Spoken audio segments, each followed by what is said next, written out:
Don't put this in my video. It is summertime.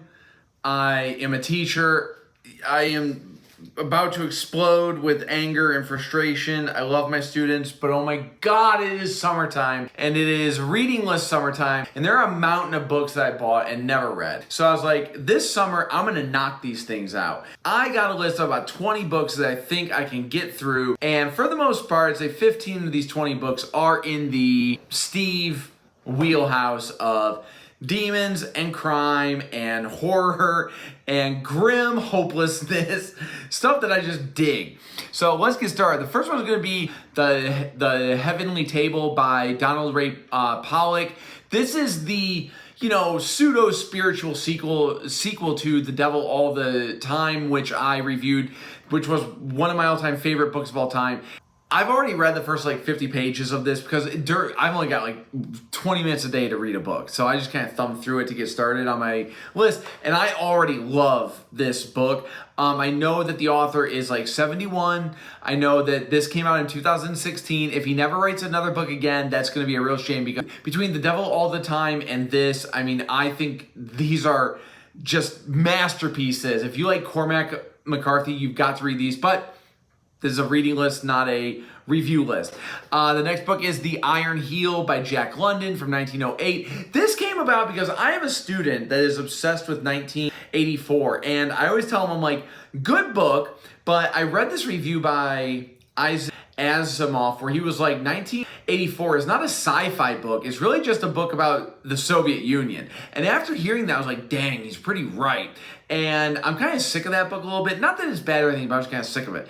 And I keep telling my student, I'm like, hey, why don't you read The Iron Heel or We? And I was like, well, why don't I put my money where my mouth is? So, after that, The Handmaid's Tale by Margaret Atwood. I know almost nothing about this, but this is a book where I know that there was a show. I never saw the show, but I know that they got wrapped up in all of this culture war bullshit when it came out in 2016. And I just kind of passed over it. I was like, you know what? I'm going to pass on all that. I'm sure it's a good show. But then anytime I look up horrific dystopian books, this is always on the list. And I know that she also wrote Onyx and Crake, which is also always on those lists. So it's like, you know what? I'm going to read this. And it sounds really cool, horrifying.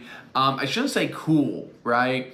But then it's going to be Demon Time. And that's going to be Legion by William Peter Blatty. This is a semi-sequel to The Exorcist. I know they made a movie of it. And that's how I know about the book, was a review of the movie that I watched, which this is an interesting plot, which is that, again, this is what I know of the book. Maybe I'm wrong in this, but it's about some cops tracking down serial killers, and it turns out that the serial killers are all possessed by the same demon. The demon is kind of body hopping, and that is such a cool concept, and actually is in another book, The Fifth Science by Experbia. It's like a meme name, where the first 60-page story of that book is very similar, where it's about a demon who inhabits the bodies of scientists, and it goes from there. I hope it's violent. I hope it's grisly. After that, I've got to keep my Cormac McCarthy train going, and I'm going to read Suttree.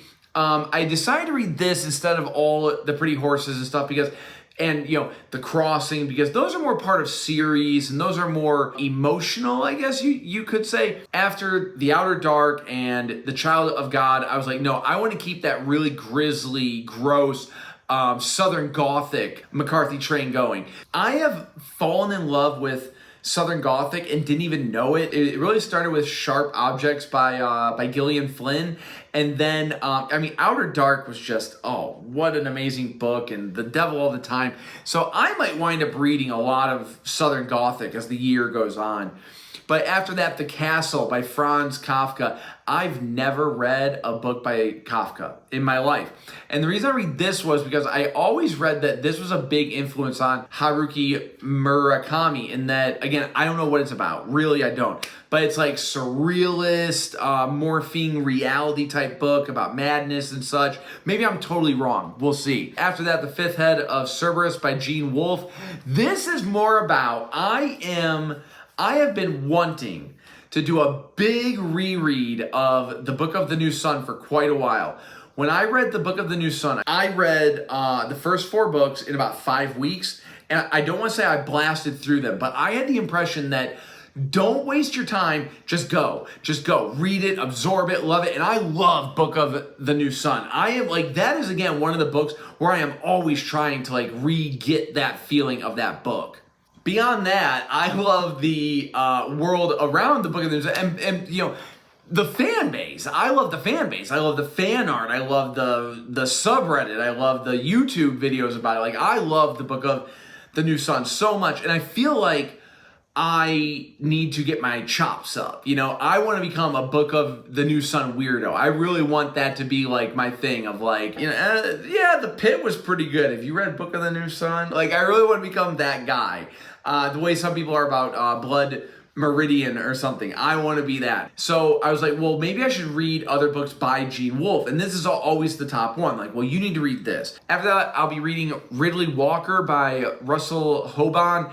This was a book. I've known about it for forever. It's a post-apocalyptic, post-nuclear war tale, but it's written in a made-up language where, like, what is W-U-T? Like, it's all phonetically spelled out, and I'm pretty sure it's British, so it's going to be British slang and such. And this is a book that I didn't want to read for that reason. Then, earlier this year, I read A Clockwork Orange, and I loved it. I really need to do a review of that book for the channel. I thought A Clockwork Orange was like amazing. Great book. I loved it so much. And the language in that I thought was actually pretty easy. It's funny, Book of the New Sun is a lot of made up language as well, and I love that as well. Maybe I should start reading more books like that. But Ridley Walker's a book. It's been on my TBR for like years and years, and I feel like now I'm ready for this type of a linguistic challenge. The Wasp Factory by Iain Banks. I want to prelude myself into reading The Culture. It's one of those where, like, if I Google most horrific, nihilistic pieces of shit books, this always pops up. So I'm like, you know what, let's just go ahead and read it. I bought it forever ago. I may as well read it. A short book, 180 pages. I'm trying to do like short books so I can really keep my speed up, you know? And ideally make videos. I want to be, you know, I want to make a video every week of our summer reading list. I would like to anyway. We'll see. Maybe I'll put the schedule in the description. Next up, The Pastel City. This is a book that always comes up whenever they talk about the Dying Earth stuff. Now, I tried reading The Dying Earth by Jack Vance, and I don't want to say I don't like it. It's a bunch of short stories, kind of. I read the first 2 stories, and I was like, fine, but where's the dying earth kind of a thing? Like, I didn't feel like it was a dying earth. I just felt like it was fantasy. But maybe it just builds. I've got to get there. I was Googling, you know, books that have demons that influence humans, and this came up. And I was like, boy, you know what? The Pastel City, Dying Earth, Book of the New Sun, Demons, book build. Let's throw it on there. Short book, and I'm going to blast through it. So, The Pastel City. Next up, The Black Company by Glen Cook. There's another one where whenever you read what's a book like Berserk, this always comes up, and I've actually read the first like 50 pages and kind of put it down so I can jump back into it. And it's not that I didn't like it, but you have to really just go with it. It's not a like it's one of those what the hell is going on books. They just drop you into a world with names and cities and props and all kinds of stuff, and you have to just deal with it. Next up, The Leopard Mask. This was an interesting one. This is the first part of the Gwyn saga, which is like this never-ending series of science fiction fantasy novels. And I just Googled books that are like Berserk, and this came up, and apparently Berserk is kind of, not based on it, but the author, he really liked this series. And I'd never heard of it before, and I'm like, boy, you know, I'm kind of a dork, and I don't know about that. That's, you know, that's kind of interesting. So I'm going to give that a shot, and supposedly it's demons and high fantasy and such, so we'll see. And after that, The Sailor Who Fell from Grace with the Sea by Yukio Mishima. Mishima is a guy who comes up in my purview all the time because he's a fascist, and I like to read fascist fiction. I don't know why. I just do. And you know, he's written many books. I've never read any of them, and I've been waiting for like a jump on point. And I don't want to just jump onto. I can't remember the name of it. You probably know, but there's like this series of books that everyone always points at, like, this is the Mishima trilogy you've got to read. I don't want to start there. So I thought this is a really great point to jump on. and I don't know a lot about it. All I know is that it's nihilist as hell. Like I'm reading the Goodreads thing right now, and they say nihilist like 3 times. So it's gotta be good, right? After that, The Prince of Thorns, The King of Thorns, The Emperor of Thorns by Mark Lawrence. This is part of the trilogy, probably called the Thorns trilogy. I don't know what it's called. I've been wanting to read a fantasy trilogy for quite a long time, and I haven't found one I love. You know, I read Between Two Fires, which is not a trilogy, but I was trying to get more fantasy, and I didn't really like it. I tried to read the second Apocalypse by R. Scott Baker, and I just couldn't get it. I just didn't dig it, you know what I mean? So this comes up a lot, and people always say if you want Berserk, this is very Berserk-like. I saw one video on YouTube that was like, it's almost too Berserk. Like, it's almost too much rape and gore and torture and violence and blah, blah, blah. So I'm fingers crossed, you know what I mean? After that, Knight's Master by Tanith Lee. This was a big one that comes up with Book Pilled a lot, where this is a 1970s era pulp sci-fi fantasy about demons, and it might even be a dying earth, I'm not sure, but one of those pulp books where there's a lot going on, and I really like those kinds of books. I need to read more of them. After that, there is The Nightland, A Story Retold. So this is the reimagining of the Hodgson's novel, the Nightland, which I tried to read one time. The Nightland is one of these books where everybody always cites it as being this incredibly mesmerizing, dreamlike book out of time. Like the ideas are so far in the future, and he was so ahead of his time. But it's written like ass. I've tried to read it a few times, and I can only get like 20 pages in before I'm like, I'm done with it. Like, I just can't get into it. It's written in this like weird, what is not proto, but like posto, this like posto Shakespearean 1891 newsy speak. Like it's so bizarre to read it. So this is a retelling, but this is like a very, Lovecraftian cosmic horror type thing about a man who winds up in a far future distant, not dying Earth, but dead Earth time period with, demons and all kinds of crazy shit going on. And I've tried to read it many, many times. So I'm going to try to read it again, and I hope I can get through it. And yeah. After that, The Croning by Laird Barron. I know I just gave pretty lousy reviews to 2 Laird Barron books, which were The Black Mountain and Blood Standard. But everyone always says, hey, The Croning, it's cosmic horror, you gotta read it, it's fantastic. So I'm gonna give Laird Barron one more shot with The Croning. He's got other books that are horror books. I'm wondering, are his horror books better than his crime books? Hoping, fingers crossed.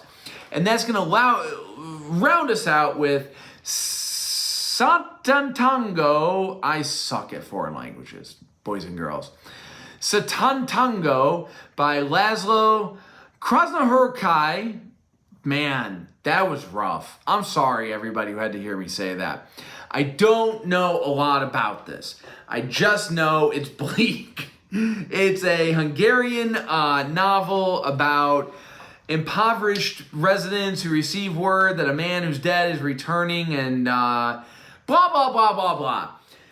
Everyone says it's bleak and awful and horrible, and you gotta read it, so I am. And that is my 20 book reading list. If I get 15 of these in, I'll be very happy. If I get into The Prince of Thorns and I'm not liking it, I probably won't read the sequels. Maybe I'll pinch hit in something else. It's possible The Nightland might not see the end of day, but these are my high hopes. Now, what do I want to do? If you've made it this far, I'm going to speak right to my 9 subscribers. What do I want to do with this channel, with this thing? Well, like I said, I'm debating, do I want to do a review of every book, like a 6-8 minute review of every book? Do I want to do a 20-minute weekly review of the 2 or 3 books that I get through that week? What do I want to do with this? I'm going to see. But the other thing I want to say, and I'm saying it now, is in January, on January 1st, I want to start a Book of the New Sun reread. And I'm probably going to hype this. And I want to really design it to be a bit of a course in a way for myself as well as, others. I want to, I'm going to figure it out. I'm thinking literally 1 month per book. Like, break each book into 4 chunks and then go through the lexicon. And, you know, as you know, with Book of the New Sun, there's so much there. But I really want to deep read Book of the New Sun, including Earth of the New Sun. So this could wind up being like a 5-month course. Geez, now that I'm saying that out loud, that sounds ridiculous. We'll see how that goes. But past that, I mean, I have so many books to review and so many books to talk about. And yeah, I don't know, man. Let me know what you think of my channel and how we can make it better, because you and me, we're a team. And thank you for watching, and I will see you later. Bye-bye.